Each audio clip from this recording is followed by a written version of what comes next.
Welcome back to my channel house of taste. House of ടേസ്റ്റിൽ ഞാനൊരു evening സ്നാക്സിൻ്റെ recipe ആയിട്ടാണ് വന്നിട്ടുള്ളത്. അതിനായിട്ട് ഞാനിവിടെ ക്യാരറ്റ്, പൊട്ടാറ്റോ, ബട്ടർ ഇതെല്ലാം ചേർത്തിട്ട് നന്നായിട്ട് ഉടച്ചെടുക്കുക. 2 എഗ്ഗ് എടുക്കുക, നന്നായി ബീറ്റ് ചെയ്യുക, അതിലേക്ക് ആവശ്യത്തിന് ഉപ്പും കൂടെ ചേർക്കുക.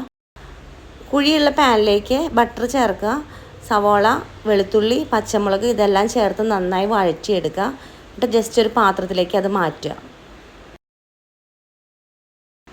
ആദ്യം എടുത്ത് മാറ്റി വെച്ചിട്ടുള്ള പൊട്ടാറ്റോൻ്റെയും ക്യാരറ്റിൻ്റെയും ആ മിക്സ് ഇതിലോട്ട് ഈ സവോള ആഡ് ചെയ്യുക, ആവശ്യത്തിന് ഉപ്പും ചേർക്കുക, നന്നായിട്ട് ഇളക്കുക, യോജിപ്പിക്കുക.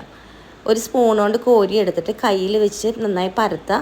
സോസേജ് കട്ട് ചെയ്തത് അതിൻ്റെ മുകളിൽ വെച്ച് നന്നായിട്ട് ഷേപ്പാക്കുക. സോഫ്റ്റായിട്ട് നന്നായിട്ട് പരത്തി നല്ല ഷേപ്പാക്കിയതിന് ശേഷം മുട്ടയിൽ മുക്കിയെടുക്കുക. ബ്രെഡ് ക്രംസിലും കൂടി നന്നായിട്ട് കവർ ചെയ്തതിന് ശേഷം നമുക്ക് സൺഫ്ലവർ ഓയിലിൽ വറുത്തെടുക്കാവുന്നതാണ്. നല്ല ഈസി ആയിട്ടും നല്ല ടേസ്റ്റി ആയിട്ടും കഴിക്കാൻ പറ്റുന്ന റെസിപ്പിയാണ്. കുട്ടികൾക്കൊക്കെ വളരെയധികം ഇഷ്ടപ്പെടും. അപ്പോൾ thank you for watching house of taste. എല്ലാവരും ട്രൈ ചെയ്യണേ.